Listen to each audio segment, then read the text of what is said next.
Welcome back, dear listeners, to this latest episode of the podcast series, The Way Out is In.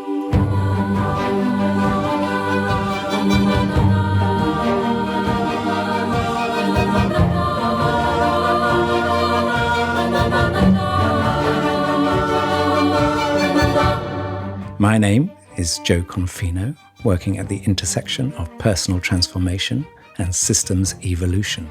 And I am Brother Phap Huu, a Buddhist Zen monk in the tradition of Plum Village student of Zen Master Thich Nhat Hanh. And brother, today we're going to be talking about healthy boundaries. How is it possible in this busy and complex world to stay open and vulnerable whilst also making sure that we're safe and protected?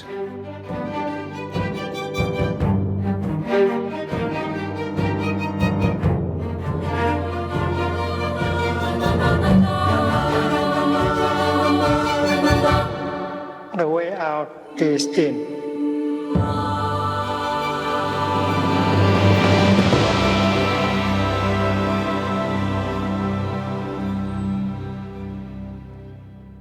Hello everyone, I'm Jo Confino. And I am Brother Phap Huu. Brother, welcome back. How nice to see you. Nice to see you too, Jo. So today we're going to be talking about healthy boundaries. And the trigger for this actually was a question from one of our listeners who was talking about, the difficulty of wanting to be kind and compassionate and at the same time needing to be not harsh, but to be direct and to and he's a teacher and he was talking about how he works with young people, that he wants to be supportive and kind, but also sometimes he has to be tough. And I know that's something I struggle with. And I know many people I coach struggle with this as well. So, as usual, we come for the answers to the doorstep of Brother Phap Huu. Brother, what is the answer? The answer is mindfulness. Oh, that old one. That old one. But let me elaborate. When we practice awareness, we have to first of all, come back to ourselves, and we also get to understand ourselves more, to recognize that we have different characteristics that we can develop inside of us. We have different elements, different seeds in us, such as compassion, such as love. But there is also a seed of clarity, of firmness, stability, and compassion embraces both sides, a side that we can allow ourselves to have more understanding so that our heart can expand. And sometimes it is allowing us to be more tender, to see the other person suffering more than what they're saying, what they're doing at that moment. So it opens our view towards that person, that they are more than what the words they're saying. They have a backstory why they suffer and why they are saying something like this. So that allows us to be more compassionate, to accept each other more, because all of us, we suffer, and all of us, we have hardship that we encounter in life. And on the other side, we also have a warrior. We have a side that allows us to be very clear, very direct, and our understanding can also be a sword that helps cut through illusion. If we go to a traditional temple in Southeast Asia, such as Vietnam, China, Korea, Japan, many temples have gates. And when you enter into a gate, you will see two protectors. One protector, they are created like warriors wearing armors, and one Bodhisattva, a protector, looks very kind, a very compassionate heart, has a smile on his face, even with a sword. And then on the other side, there's another protector that is created like a demon in a way, very fierce, very to the point, and can generate maybe fear towards other. And so these two elements in Mahayana Buddhism, the artists and the monks, they create these bodhisattvas as different elements that we can cultivate in us. So we have to, first of all, practice knowing where we are at right now. We have to come home to ourselves, see what is our capacity, how much can I remain calm and peaceful when I am interacting with someone who is very difficult to interact with. How much freshness, how much stability do I have to offer also my kindness, my generosity. And we are a living organism, so our love, our compassion, our capacity is also very organic. It's a living energy. So we have to be very true to ourselves. Being mindful, having love to oneself is also learning to be true to ourselves. And sometimes that means we have to learn to say no to certain situation because we're not yet capable. And the practice here is not to feel in despair or to lose faith in oneself because I cannot yet embrace such a situation. But that can become an ingredient for aspiration, for determination, so that we can cultivate our capacity to be there, to embrace and to transform. And in our Zen practice, sometimes saying no is a mantra because that is us learning to identify our habits and what it is bringing our mind, our state of mind. So we know that we are made of many seeds. And one of the 8 Noble Paths is right diligence. And the diligence here is being mindful of what we are watering in our daily life. Am I watering the seeds of mindfulness, the seeds of concentration, the seeds of understanding, the seeds of kindness? Or am I being watered by the seeds of violence, anger, fear, despair, jealousy? So as a practitioner, our mindfulness becomes a light to identify what is coming into our senses, our eyes, our ears, our nose, our tongue, our mind, and our body. And we have to learn to be mindful of what is coming in, because that will be the energy for us to give out. So first of all, is learning to come back to ourselves, to recognize what capacity do I have and what capacity don't I have yet. Thank you, brother. I want to get to the nub of this from my perspective, because in the question from our listener, there is that whole sense of, especially if you're a Buddhist or if you're following a spiritual path, there's this sense of wanting to always be kind and always be compassionate. And that conflict can become very painful. So I know that in my particular case, that because I have a certain sensitivity and know what it's like to be hurt or to be ignored or to be sidelined or to be attacked, that is the last thing I want to do to somebody else. Because why would I want to treat someone else or create the conditions in someone else that I find most difficult? And at the same time, there are situations in life where we have to be firm. We have to actually put our boundaries very much in place, because otherwise we can get abused. We can get, we can be abused even.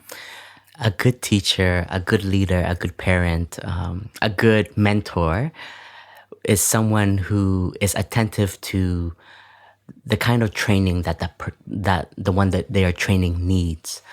Our teacher, Tai, when he was still active and alive with us, he was very mindful in understanding his students.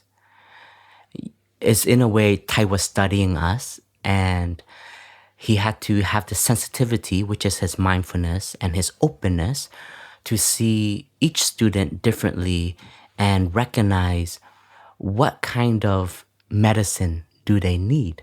Some students, sweetness was very good for them.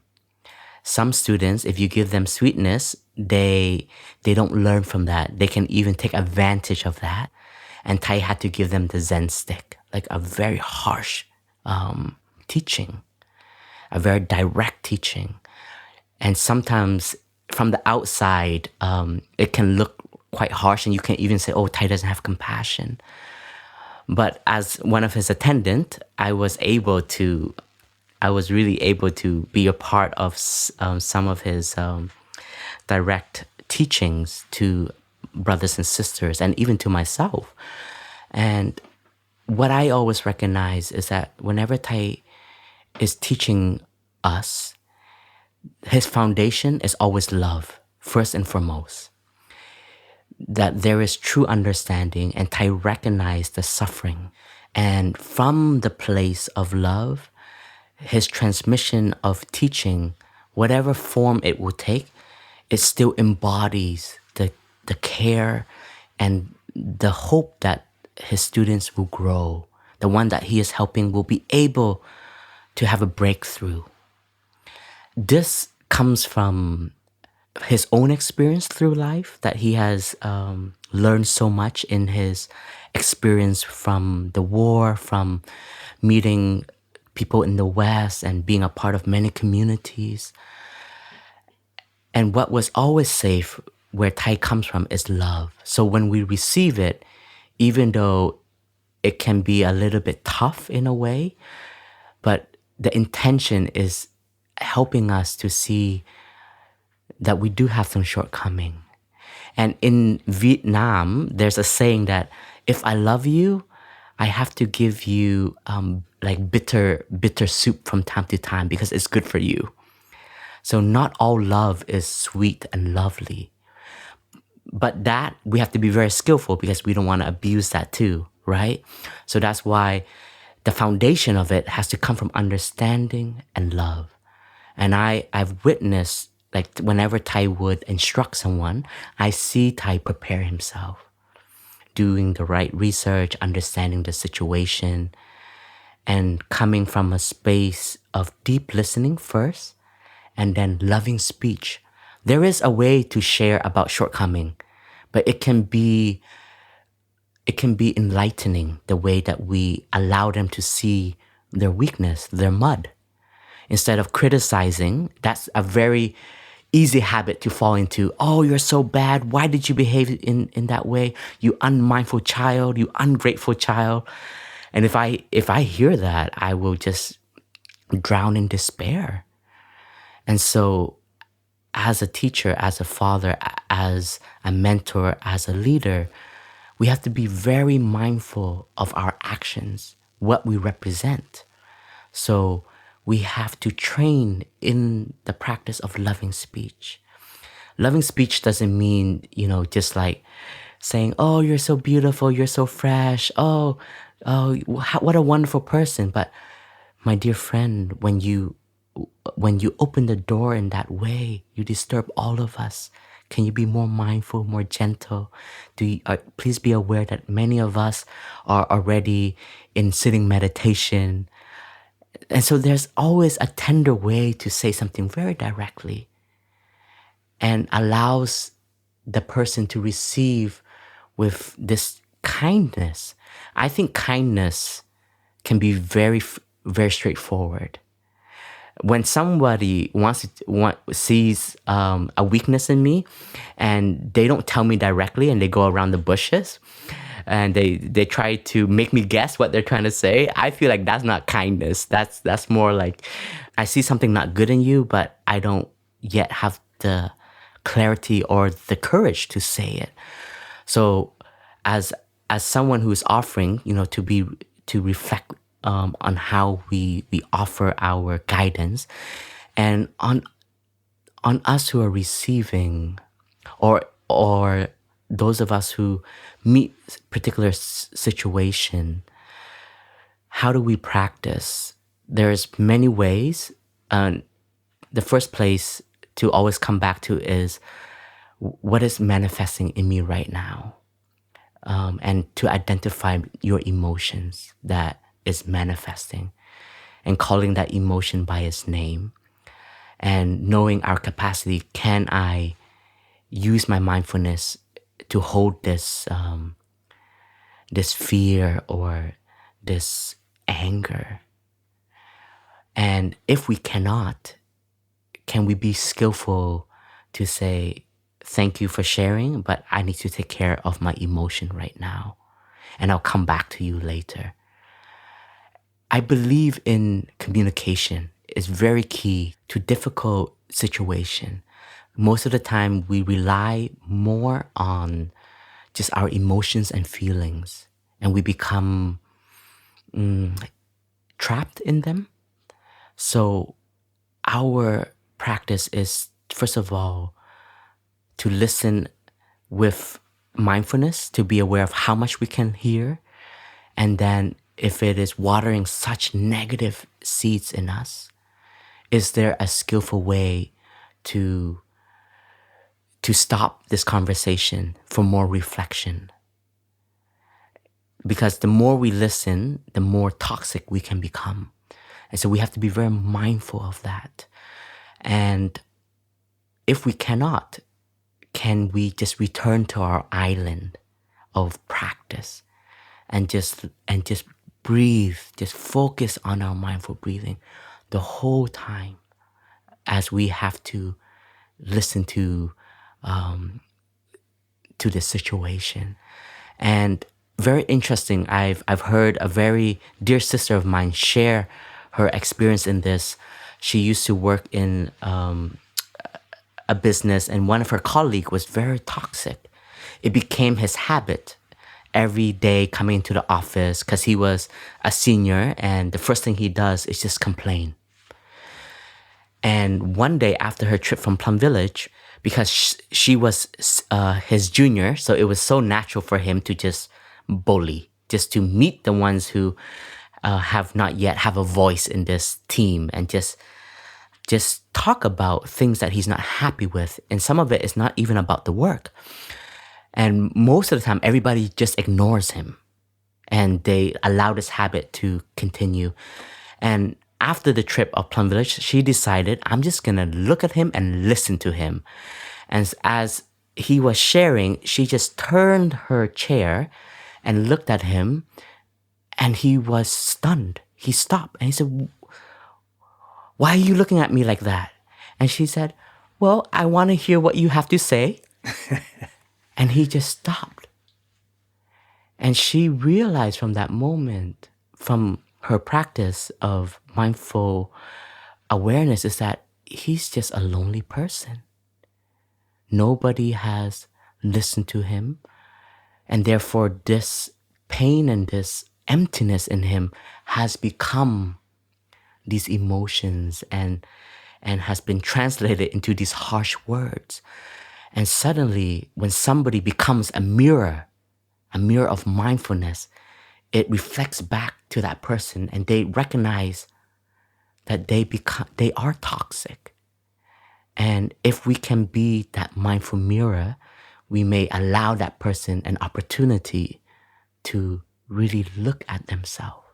And that sister shared with me that it was a very difficult practice, but when she did it, she saw the power of presence and the courage that you can develop. And she had to develop into that moment where she said, all right, today I'm just going to look at him.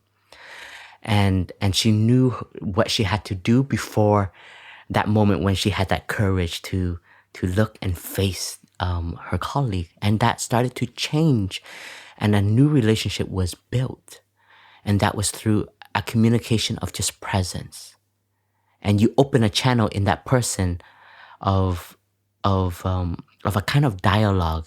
And so therefore, the first place to always return to is the oneness in us. What is my energy right now? And can I develop to have a deep presence to listen? And in hostile moments, if it's not safe, you are allowed to protect yourself. Don't think that being compassionate is to withstand everything. We also have to love ourselves. We have to know our capacity. We have to protect ourselves for everyone else. Thai sometimes tell us, you are more than just you. You have to protect also you have to protect your teacher, which is me. You have to protect your parents, which are your ancestors, your colleagues. So don't burn out. Don't allow yourself to burn out, because when you burn out, we all burn out with you. And at first I thought it was just at a level of just work, but here is burning out in also our spirit. We have to continue to nourish our heart and compassion. We have to know our limits.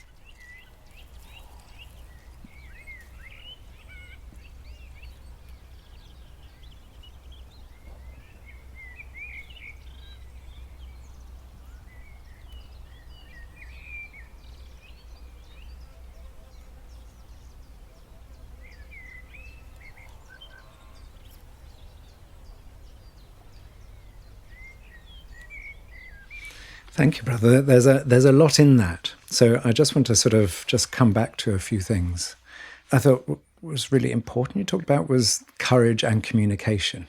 And I also want to give an example of that, because I think it speaks to that very clearly. When I was at The Guardian, I was running the business and finance section. And there was somebody one of the older journalists, who was the editor of a speciality. I'm not going to say what it was because it might give his details away. And the people in the main editorial team didn't think he was very good. And so every time a big story came up in that person's area, they would give it to somebody else to write.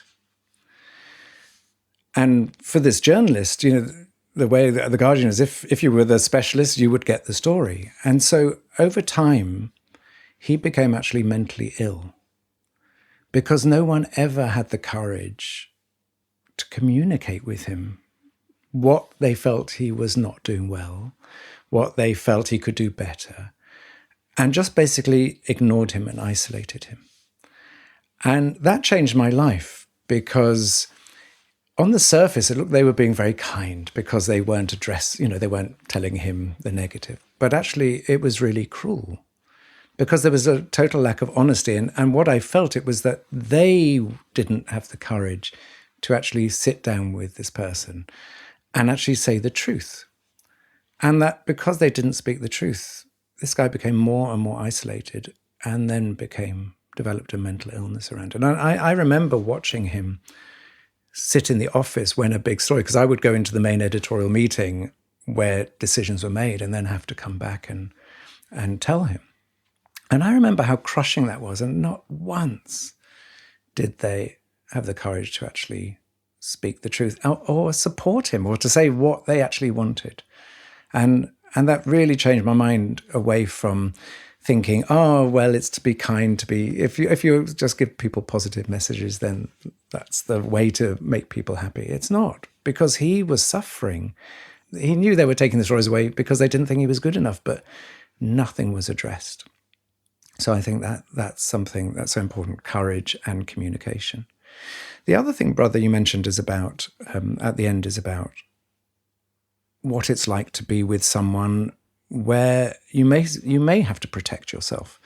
Because actually, people can mistake Buddhism or compassion and deep listening to, well, this person's very abusive, but actually I know they came from a very difficult family and I know they're projecting out that. And if I'm just more kind and more compassionate and recognize and just be present, then I can change the situation. But sometimes we can't change the situation. Sometimes it is abusive, it is dangerous, and people, as you say, need to vacate that space. And I know, of course, this is an impossible question on one level, but how do we know when it's time to say, actually, I've done my best, but actually now it's my protection? And I think the Buddha had a teaching about the need to protect ourselves. Mm. Yes, the Buddha was the teacher, and he had to learn a lot once he started to have students. And I think reading Old Path White Cloud is one of my favorite books that Thai wrote, because in the life story of the Buddha, Thai told it in a way to see that the Buddha was a human being. And through history, people have created the Buddha as a god, and that's very opposite of Buddhism, and that's very opposite of what the Buddha wanted.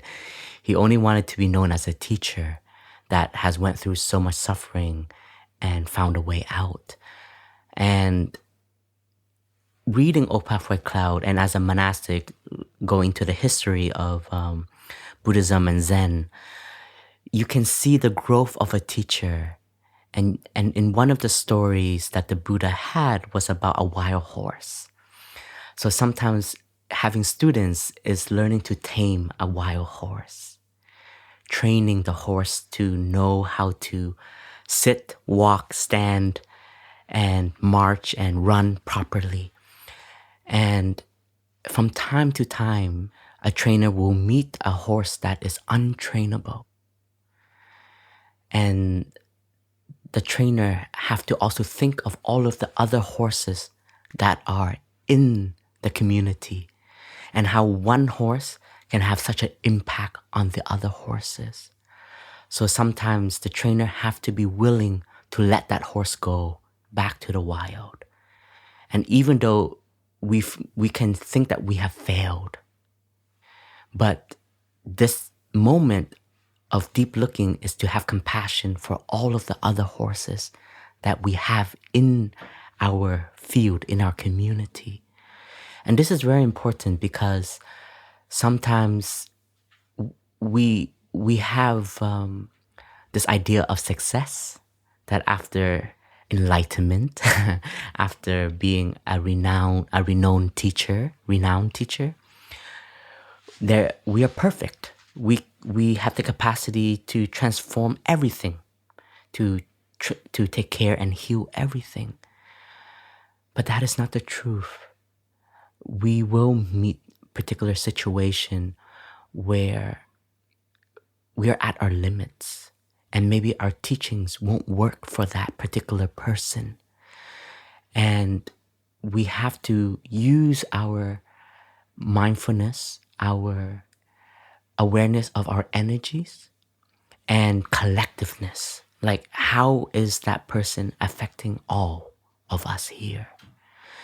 As an abbot, I have to be mindful of this.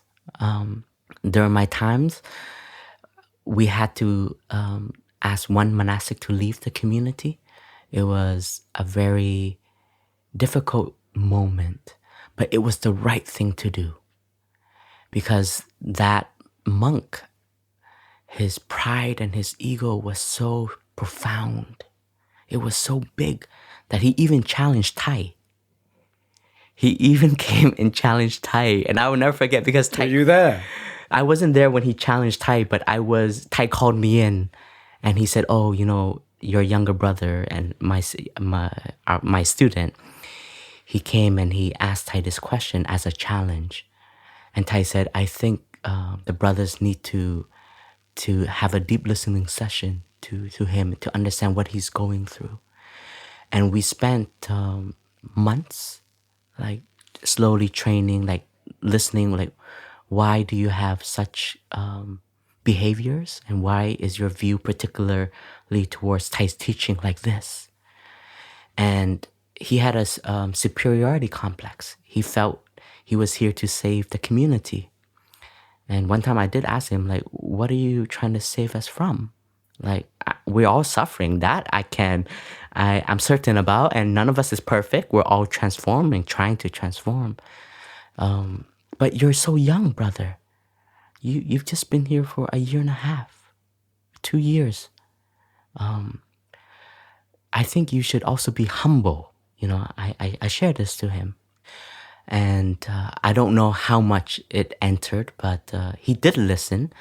But through the months, it was just not working out. And the last drop was, for me at least, but now looking back, I should have been more braver. I should have had more strength in telling the community. But because I was close to this brother, we were the same age, in biological age, but not in Dharma age. I was much more senior. But we had this companionship, But at one point, I just felt we started to become quite distant, and we had a tea, and he was challenging me because I was a Dharma teacher now, and in the conversation, at one point, he splashed tea in my face. Whoopsh. And he wanted to see my reaction. And I didn't do anything. Well, first of all, I was quite shocked. And second of all, funny enough, I felt I was really protected by compassion. I said, there's nothing to do at this moment but then just to end this conversation, because there was so much rudeness. And I think my compassion was to say, okay, our conversation is over. And I did tell him, I think our tea ends here. Luckily, the tea was warm and not hot. If it was hot, I think it was another story. But definitely, I could feel my violence, my energy of violence manifesting. But I was able to very quickly become aware of it. But I didn't tell anyone this because I wanted to protect his reputation. And fast forward, I think maybe 3 months later, we had a sangha meeting, a bhikshu meeting, and it was a topic, and all of us just realized we're at our limits. And we went and we asked Thai.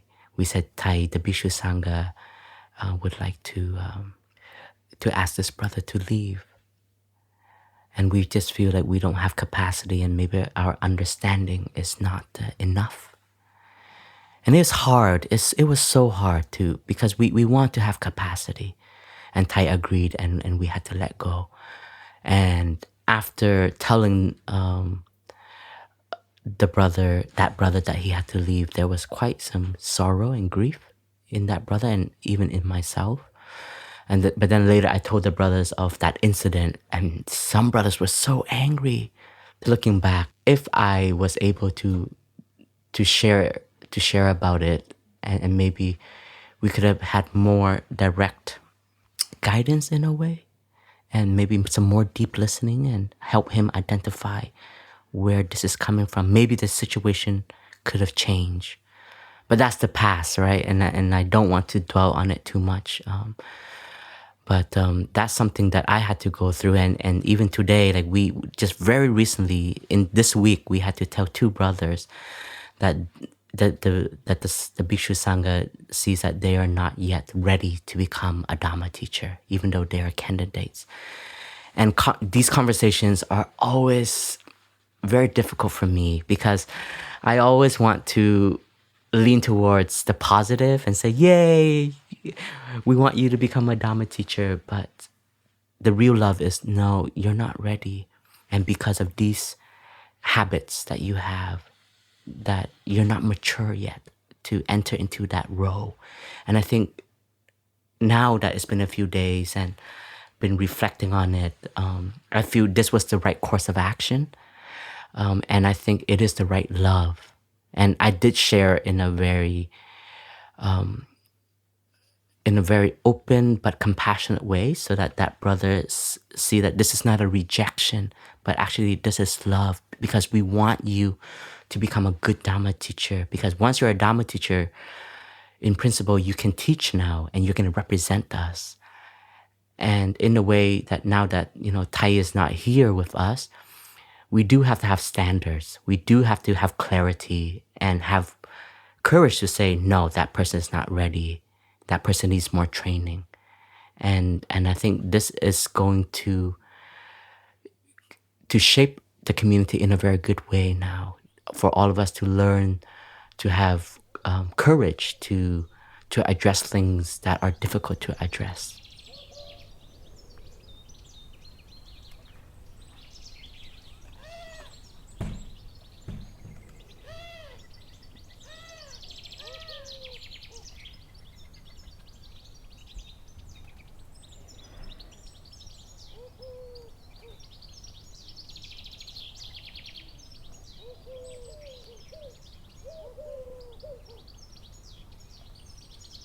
And brother, when you talked about anger coming up what immediately came into my mind is that, there are two sides on it. But we could be crossing someone's boundaries, but often we feel people are crossing our boundaries. And often when someone crosses our boundary, what comes up is sense of defensiveness. So we want to protect ourselves, but that can lead to defensiveness, which can lead to anger and then almost a counterattack. And I'm just wondering, what would be your recommendation that when anger arises, someone's crossed our boundary, let's just give an example. Someone's said something that's very unfair. I've put all my effort into making something happen, and then someone is dismissive and just says, I'm not committed, I don't care, whatever. I get angry. I feel misunderstood. I feel that maligned. I feel that isolated. I feel that person is using their power against me. How would you recommend that someone could recognize those feelings, recognize what's coming up, but not respond in that attack back syndrome? When that energy comes up, come back to, first of all, your mindfulness of anger. Don't push it away. Don't say, I'm not angry. No, say, I'm angry, but I want to be mindful of this energy and I want to take care of it. And if it is particularly a situation where we have to address in that moment, speak slower. Be more intentional with the words you want to choose to address the situation. And also acknowledge that I feel hurt. My dear colleagues, by listening to that, I feel very misunderstood. But I want to understand why there is such perception. Can you share more so I can understand why you think of me like that, or why my view has been pushed aside?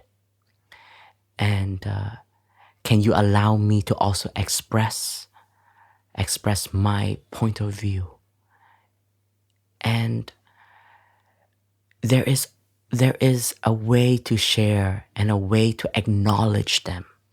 I think when somebody attacks us, it's because they feel not acknowledged and they felt not heard and they felt not seen. And so therefore their voice and their tone becomes like that. It's like a baby just asking to be heard.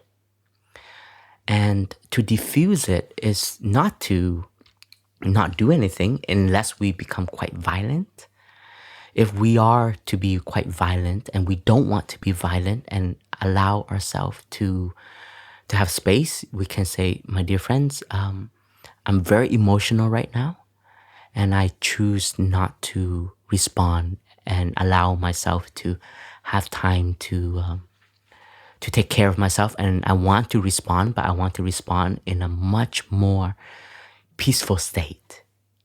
And I want to embrace my anger right now. And I think that is a strength. And that can also offer the other person an opportunity to recognize his or her or their emotions.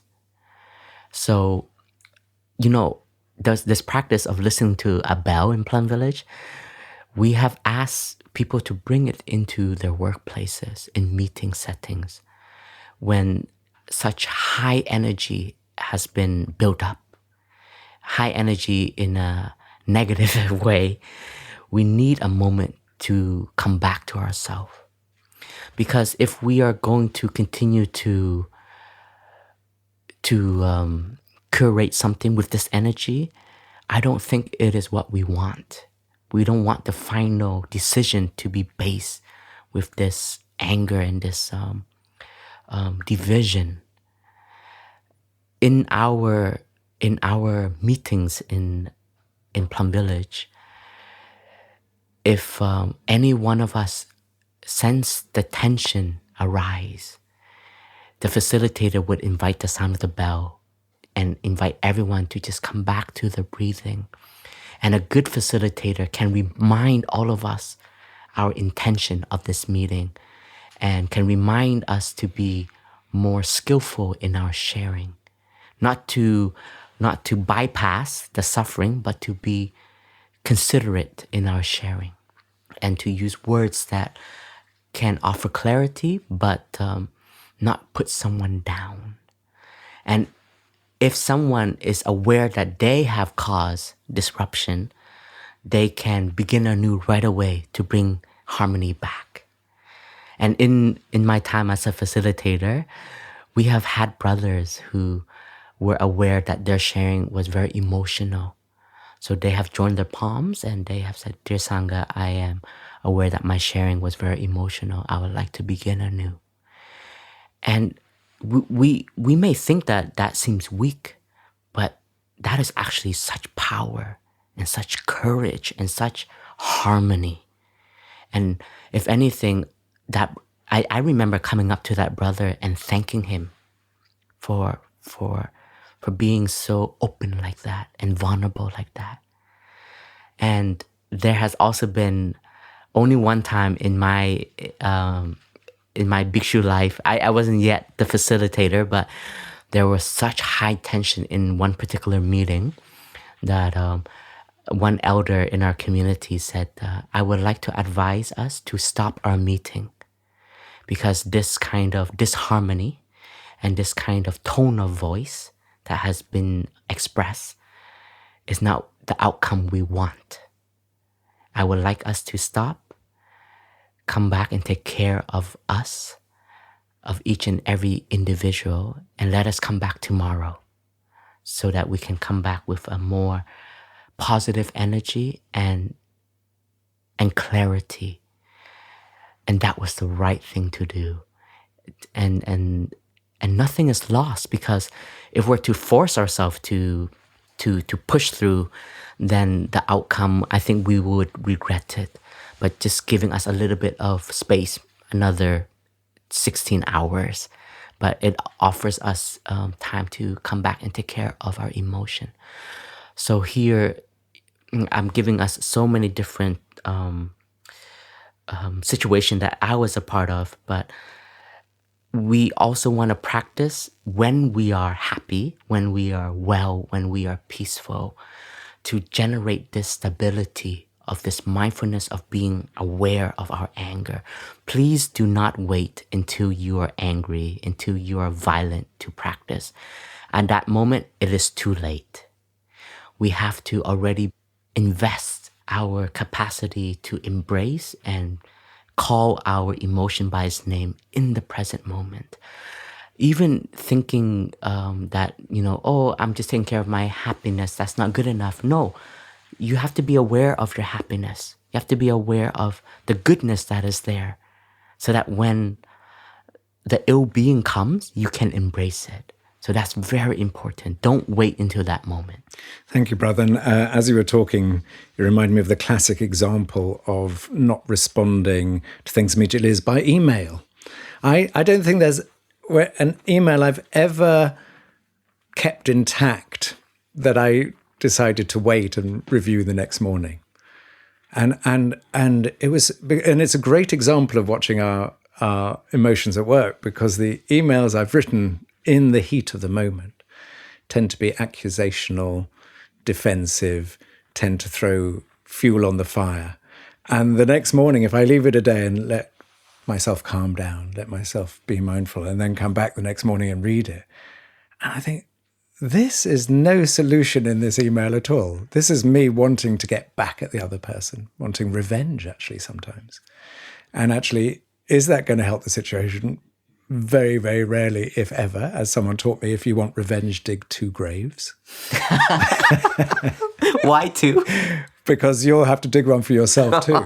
You might think you're digging one for the other person, but in that death, you kill yourself. Yeah. And with distance, there's understanding. With time, there's things. The heat of the moment dissipates. One thing, brother, my wife Paz talks about sometimes. Loving people from a distance, and that sometimes it's important not to get in close, that we can do our healing without a person being present. We can love someone at a distance. And I was thinking beyond that, sometimes it's about putting in borders even with people who have passed. That there's this idea that that often we continue to live patterns. So if we feel a parent has been harsh with us, then often we continue to live that harshness. We continue to blame that person. We continue to be a victim of that situation. Even if our parent may have died many years ago, we may still be trying to seek revenge on them by showing up in the same way that they were blaming us for. And I'm just wondering, brother, if you can talk a little bit about that whole idea of setting boundaries beyond people in front of us, even with people who have passed, how we're able to do that and the importance of it. Boundary here in the light of a practitioner is to know our capacity. And we will meet people and friends that will later on not become friends anymore also. And sometimes to push ourselves to continue that relationship can become not so helpful. And we have to acknowledge that this is the reality. And I have to accept it. And I have to also shift my energy in a different relationship, a different friendship, and to have different boundaries. I think when we talk about boundaries, it's not one boundaries. We have many boundaries. And each relationship is a boundary. A good teacher is someone who takes time to have a relationship. I truly believe that before trying to help that person, I have to also have time to just be human with that person, having a cup of tea, having to see them as a friend, not just as a student or as a younger, a mentee, if I'm a mentor. And I remember in my own relationship with brothers and sisters, there was one brother who I truly admire. He was my younger brother in the Dharma. He had so much talent, and I just liked being with him. And he was a very good writer. He wrote many beautiful songs in Vietnamese, and I was trying to improve my Vietnamese. So by learning more Vietnamese, I would learn to sing, and that was a more easier way for me to expand my vocabulary and etc. And one day, he just gave me a cold shoulder. And it was so shocking.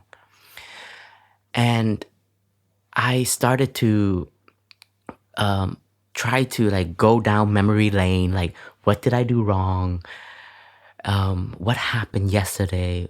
Did I say something? Did I behave in such a way that made him feel maybe inferior to me? And then I also wanted to practice, okay, this is just my perception. Maybe that is not the reality. And so I tried in tea circles, when I enter, he would leave. Oh, that was so painful. And I also was dealing with my own complexes. I was like, oh no, what have I done? And your mind starts to create 20,000 stories. And then I started to become toxic towards myself also. And one day I just accepted, okay, we are not going to be friends now. and I just had to accept that whatever he's going through, I don't understand. And I just leave it at that. And I started to love him from a distance, just saying okay, brother, love and light to you. I hope that you have peace, you have freshness, you are transforming whatever you are going through. Till this day, I don't know if we're still friends. He's still in the community.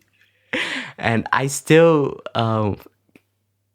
have met him. He's not in Plum Village. He's in a different monastery. And whenever I do meet him through monastic retreat or so on, I will come and say hello.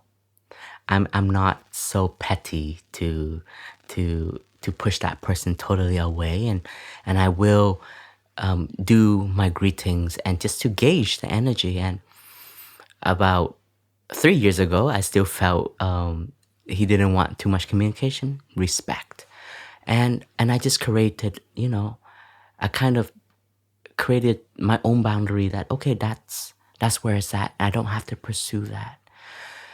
And knowing the middle way, right? In Buddhism, we always say like not to be too intense with everything and then not to be too loose with everything, knowing what is enough. And I looked at my present moment. I still have relationship with other brothers and sisters. I still am growing. And it's okay to lose one friendship, because I don't want to drag myself down, because I take that back. I didn't wasted energy, but I put a lot of energy into this deep looking. He was part of my meditation almost every day. Like, what did I do wrong? But at a moment, just to let it go. Sometimes true love is just learning to let go. And that was very powerful for me. And knowing that not everyone will like me, and that I also don't have the capacity to love everyone. But what I can do is to continue to cultivate love in myself. I was bitter toward that person, towards that brother, because my voice was, he dared to push me away when I didn't do anything wrong. He dared to have such a perception about me. And I was quite bitter, and it became the way I looked at him. The cold shoulder that I was receiving, I gave back that cold shoulder. So we start to mirror the pain that we receive. And this is when we have to practice to set our intention to be okay with someone not loving us, but we don't have to become that hatred. We don't have to become that cold shoulder, and to just continue to cultivate loving kindness in ourselves, because we still have so many other networks.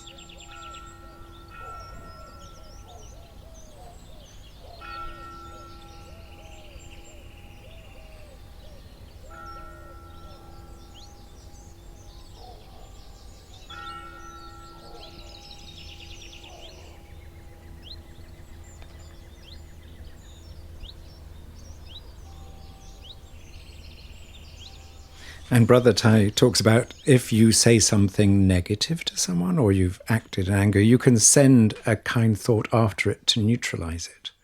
And also, coming back to that idea, a lot of people, as I say, have problems with boundaries of people who have passed, often their parents. And I would imagine, Brother, that what you said for a living person is just as valuable for a person who's passed. It's like we have this idea that when someone passes, that time stops and that it's too late. And I think one of the things I've learned through Thai's teachings is that it's never too late. We can go and heal things in the past that change things in the present because they're no longer valid. And we can have feelings for someone who's passed and they're not locked in time. We can go back and we can heal, care for, talk to them, write to them about what our pain has been in order to rebuild a healthy boundary. So it's not just in one life. Brother, one of the things that was cropping up in my mind, so here's a challenging question, is Thai's, in a sense, entire teaching is based on the idea of interbeing. Mm-hmm. We are not by ourselves alone, that in ourselves is the whole universe is in us. And that seems to speak against boundaries. Mm-hmm.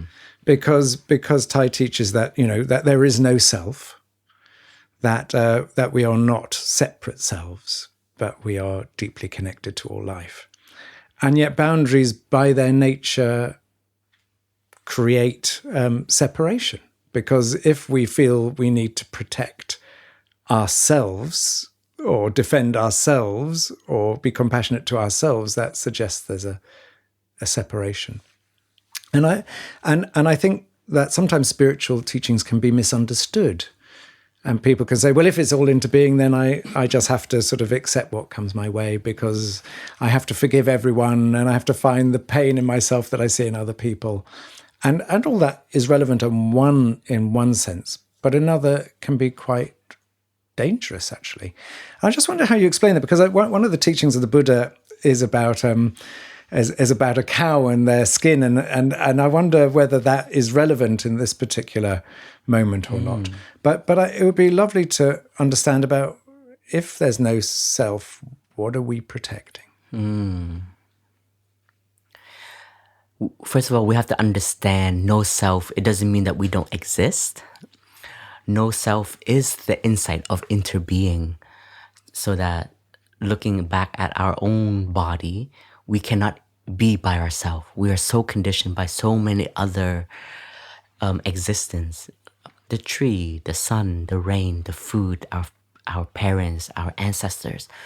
So we cannot be by ourselves. We have to interbe with everything. So therefore, man is only made of non-man element. Human is only made of non-human elements. So that's the deep teachings in Buddhism. And yes, there is no boundaries in interbeing. That's the ultimate dimension. And that is reality. But in the historical dimension, like me, you, Kata, Paz, our community, we do have to create set rules to help us protect ourselves, to have a harmony in our way of being. So the teaching is to have boundless love, to cultivate a boundless mind that can see the interbeing nature of everything. But collectively, if we are not mindful and we don't set up boundaries, like the cow, if the cow has a wound, then the bacteria will start to come and infect the wound. And the cow the skin won't protect it anymore. So this is like our mind. We have to learn to guard our mind. We have to learn to guard our community, the people we hang out with. Because if we don't, they can infect us. And we will become the energy that we receive. So this is, in a way, if we look at it in an interbeing nature, we can receive and we can see them as someone who is suffering. But here's the interbeing, is that we can take their suffering and we can transform one of the habits that they have inside of us. Because we also have that too. But we don't want to become that for them. We don't want to become that negativity. If we're skillful, they can adapt to our positive energy, our kindness, our understanding, and it can change them. There's a very famous story of one of the Buddha's encounter with a serial killer. And the serial killer was Angulimala. He had a very, very wrong view that he needed to kill 100 persons. And each person, he takes a token, like their fingers, and he created a necklace. And one day, I'm sorry about the joyful example about the description, brother. But this is a historical truth, a fact. And one day, the Buddha was walking in the village where Angulimala was present, and a lot of the villagers told the Buddha to please hide, please don't walk the village because it's very dangerous. But the Buddha was a very capable person. We have to understand that the Buddha was a prince. He was very well trained in martial arts. in the history, he was really well known as an athletic person, very good archer, knew how to take care of himself physically very well. So the Buddha had a particular kind of confidence. And what happened in that moment was actually when the Buddha was going for alms realm, he noticed Angulimala coming towards him. And Angulimala said, "Stop, stop, Buddha." And the Buddha said, as he was still walking, the Buddha said, "I have already stopped. It is you who have not stopped." And it shocked Angulimala. He didn't understand what the Buddha was saying. He said, "What are you talking about? You're the one that's walking. You foolish monk, you know." And the Buddha, with such authority, said, "I have stopped my wrong action in this lifetime. But you are continuing to do evil action. You need to learn to stop." And that moment was a wake-up moment for Angulimala. And because the Buddha was so courageous, and I think his presence was so powerful that Angulimala had to listen. And through those words, Angulimala looked back at his action and said, "Wow, I am an evil person. My deeds are so wrong." And Angulimala actually started to repent and started to break down. And he said, "Buddha, what do I do now? I have killed people. I have done so much harm. What can I do?"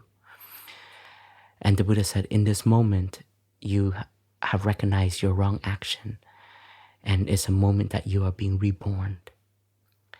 It is an opportunity for you to practice the way of love and understanding and nonviolence." And Angulimala said, "I want to be a student of you. I want to be a monk, but I'm afraid I won't be accepted because I have so much wrong action." And the Buddha said, "If you are ready to be hated, if you are ready to be seen as a killer, but you are ready to transform in this moment, I will allow you to become my student. And people will see you and they will shout at you. People will see you and they will throw rocks at you because you have done so much harm. But this is also a part of the healing that you need to demonstrate. You need to show that you are changing." And Angulimala accepted, and he received the name Ahimsa. I think it means nonviolent, right? Nonviolence, Ahimsa. And as he became a monk and as he joined the monastics in the alms round, he did have to face all of the hatred towards him. And the Buddha taught him every time somebody throws such harsh language and a gaze that is unkind, you have to breathe with that and you have to accept it and you have to still come back and generate your kindness and your understanding that you have done suffering. But you are in this moment, you are beginning anew, you are changing. Now this action of not reacting will show people that you are changing. And the king one day heard and couldn't believe it, and he came to the Buddha. He's like, "Did you really ordain him?" And the Buddha's like, "Yeah, he's right there." And it showed that a person can truly change. But the condition that that person will meet, it's conditioned. So our mind consciousness and our collective consciousness, we have to have boundaries. That's why as monastic, we have all of these precepts. On an ultimate level, I do want to create a Bodhisattva heart, being ready to be in any situation. But I have to know my limits. We have precepts like we shouldn't sit at a bar where there is alcohol, there is dim light and music and maybe a lot of negative energy, because we are training and we are learning to generate a compassionate heart and a right mind. And if we go into those places, then we become that habit again. So these boundaries start to cultivate the aspiration that we are walking towards. So we do have to be very intentional. And so this boundary is not to push people away, but it's also to learn to guard ourselves. And at moments when we're ready, we can expand our boundaries, such as, hugging meditation. A traditional monk, we don't have physical contact with people. But when Thai was in the West and Thai was teaching, and he was on his flight towards Chicago, and one of his lay students that he met in the US was so moved and had so much gratitude towards Thai. And she didn't know what to do to express that love. So as Thai was at the airport leaving to board his plane, she just came and she hugged Thai. And Thai was stiff like a log. He would explain this to us. And at that moment, he just realized that as he was sitting on the flight, he realized that, this is a Western way of expressing admiration and gratitude. And if I am going to take root in the West and build a community here, I have to open my boundaries a little bit in order to blend and to take root so that others can receive this teaching. And we've added a practice called hugging meditation instead of just pat on the back, but really just acknowledging that that person's there. And we hug with 3 mindful breaths.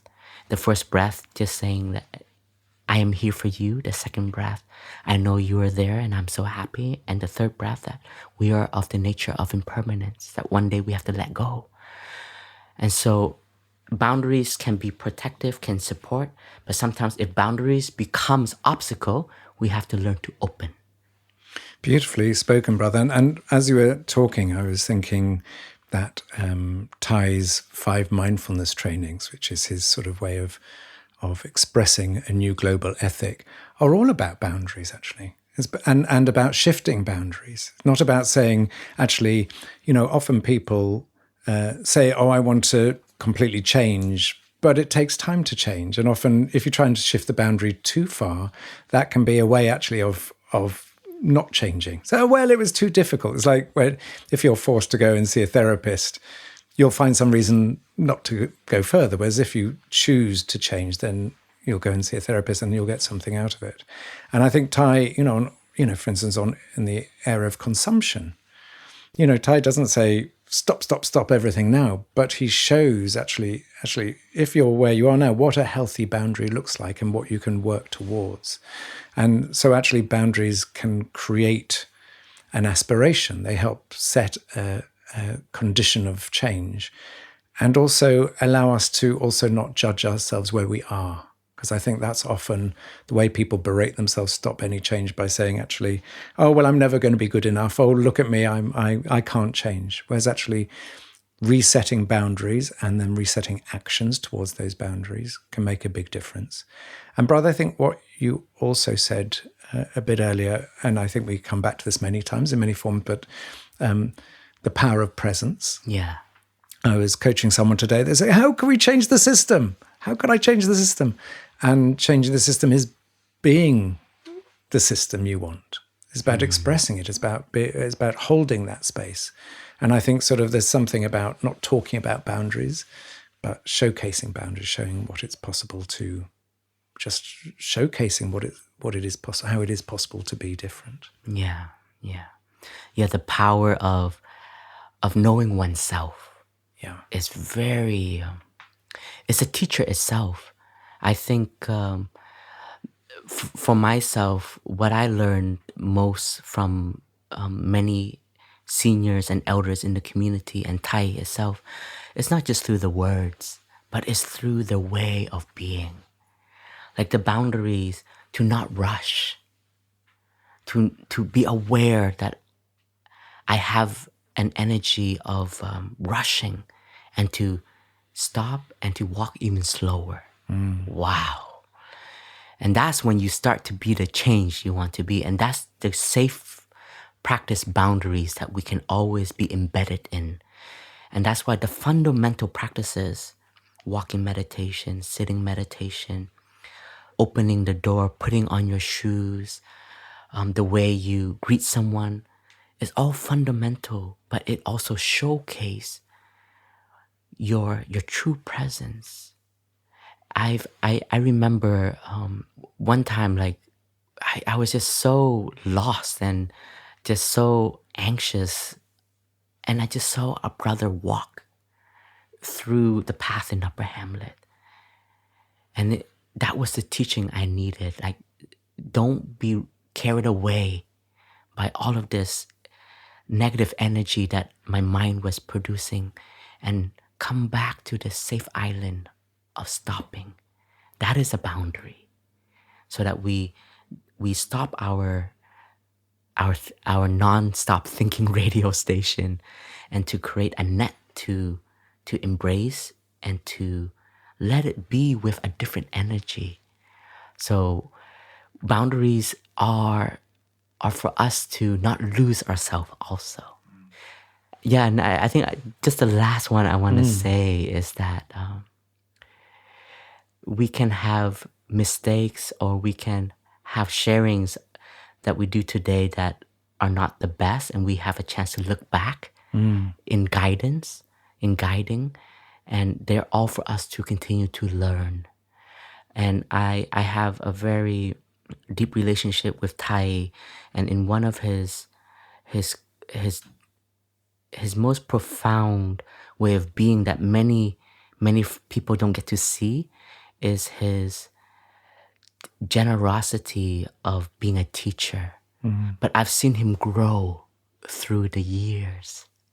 At the beginning, Tai was more strict and direct with us. But slowly through the years, I saw Tai become much more compassionate, but not lose the directedness. And I can even say Tai grew as a teacher, and Tai learned from his own way of teaching. And Tai always communicate. Sometimes he would ask us, do you think that way Tai shared to the community was good enough? This is a Zen master asking all of his students who are all beginners. And that openness is to allow us to continue to grow. And Tai's love have also expanded through the years. There was a sister who is my generation, so my peer, and we grew up together as monastic. And at one point, she went through so much difficulty, and Tai was spending so much time taking care of her. And I was able to see also, maybe I can say a little bit of sadness in Tai, like to see his students suffer. And for myself, my boundaries, my capacity was not enough to continue to love. And one day, out of my naiveness, I went to Tai and I said, Tai, just let her go.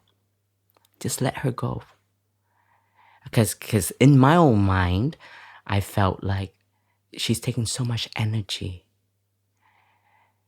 And Tai, with such a gentle smile, looked at me and he said, Phap Huu, one day when you become a teacher, you will understand. The love that Tai has for his student is boundless. If Tai can still help, he will do everything in his power to help. And he said, when you become a teacher, that student is you. So I cannot push that student away. Wow. And that moment has stayed with me very, very present, very alive. I even remember the setting. We were in Deer Park Monastery. We were in Tai's hut. And I was sitting on his left side when I shared this. And the way Tai looked and the way he shared to me has now become my teaching. It's like, that is interbeing right there. But Thai has been a teacher for many, many years, and his love has expanded so much that his embrace is so profound. And later on, this sister did leave after I think like 5 or 6 years, but she will never forget that love that she received from Thai. And she still share with me that she has never received such profound love, and that will never be lost. So, like what we said, there's nothing lost in experience and in what we can offer. Thank you, brother. Thank you. So, we normally end a session with a short guided meditation. We've been talking a lot, and we also then want to come back to the core practice of coming back to this present moment, of calming our mind, calming our body, coming fully back to this present moment. So, brother, if you're up for doing that today, I think everyone listening would welcome that. Dear friends, dear listeners, wherever you may be, if you are sitting on a bus, in an airplane, on a train, or going for a walk, going for a jog, or just cleaning your house, if you allow yourself a moment to just be still, you can stay standing, or you can find a bench, a chair, a sofa, and sit, or even lay down if you're so tired. And just allow me to guide you through some mindful breathing. First of all, bring your attention to your in-breath. As you breathe in, just call your in-breath. This is in-breath. As you breathe out, call your out-breath by its name. This is out-breath. In, out.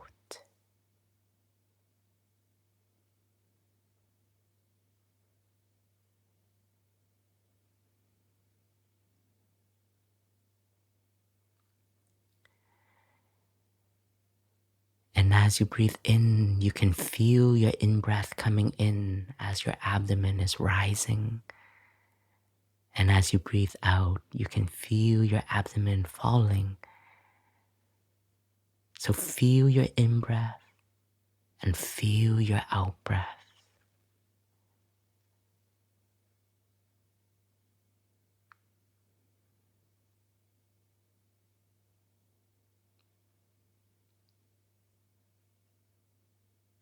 Rising, falling.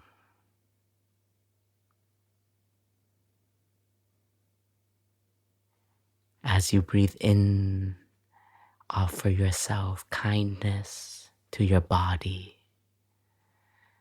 As you breathe out, allow yourself to relax. Relaxing your face, your shoulders, your arms, your hands, your chest, your back, your buttocks, your 2 legs and your 2 feet. In-breath, kindness to the body. Out-breath, I relax.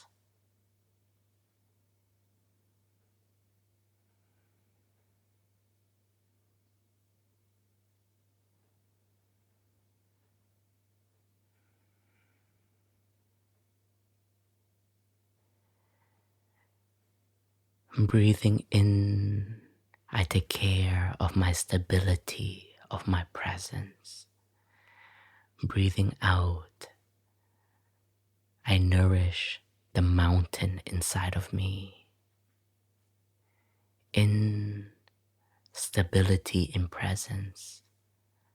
Out, solid as a mountain.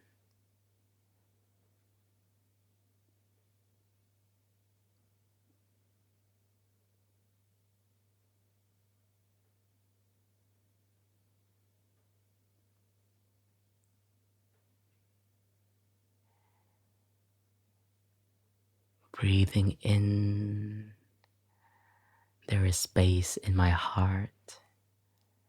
Breathing out, I offer that space to those that are close to me, to my loved ones.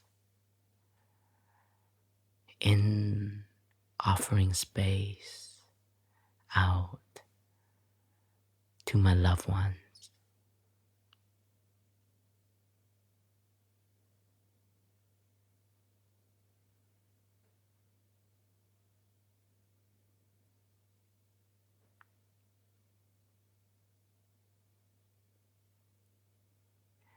Breathing in with this breath, I feel so alive inside of me.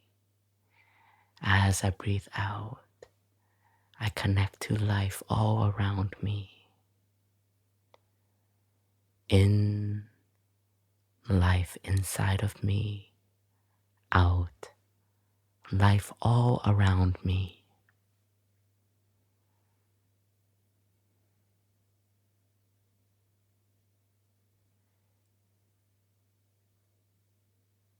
Breathing in, this is a present moment. Breathing out, this is a wonderful moment. In, present moment. Out, wonderful moment.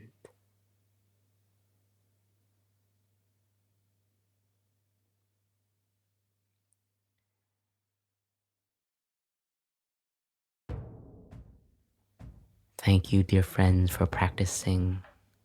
We hope you enjoyed this episode. You can find all of our previous episodes of our podcast on the Plum Village app and also on Spotify, Apple Podcasts, and all other platforms that carry podcasts. And if you like what we're doing, please subscribe to The Way Out is In podcast on the platform of your choice. And please leave a review if you feel inclined to help others discover us. And you can also find all previous guided meditation in the On Go section of the Plum Village app. And this podcast is co-produced by Global Optimism and the Plum Village app with the generous donor and support from the Thich Nhat Hanh Foundation. If you feel inspired to support our podcast moving forward and the work of the international Plum Village community, please visit the website www.tnhf.org/donate. Thank you so much.